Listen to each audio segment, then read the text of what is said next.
কি হবে যদি একজন রাজা আসে কিন্তু ঘোড়ায় নয়, একটি গাধার উপর চড়ে? এটাই হলো যীশু খ্রিস্টের গল্প। যীশু খ্রিস্ট যাচ্ছিলেন জেরুসালেমের দিকে।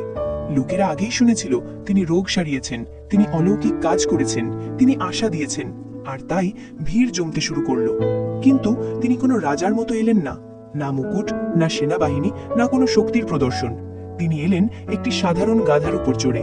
যেখানে মানুষ শক্তি দেখায়, সেখানে ঈশ্বর নম্রতা দেখান। লোকেরা তাদের কাপড় রাস্তায় বিছিয়ে দিল, খেজুর পাতার ডাল হাতে নিয়ে চিৎকার করতে লাগলো, হোসানা, হোসানা, হোসানা!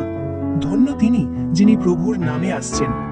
পুরো শহর গুঞ্জন করে উঠল, ধ্বনি, উল্লাস, আনন্দ।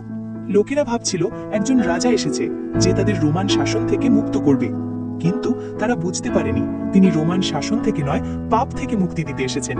তিনি যুদ্ধ জিততে আসেননি, হৃদয় জিততে এসেছেন। তিনি সিংহাসন নিতে আসেননি, ক্রুশ বহন করতে এসেছেন। সেই মানুষগুলোই যারা আজ চিৎকার করছিল হোসানা, সেই মানুষগুলোই কয়েকদিনের মধ্যেই বলবে তাকে ক্রুশে দাও। কারণ তিনি রাজা হতে আসেননি, তিনি উদ্ধারকর্তা হয়ে এসেছেন। মানুষ খুব দ্রুত বদলে যায়, কিন্তু ঈশ্বরের উদ্দেশ্য কখনো বদলায় না।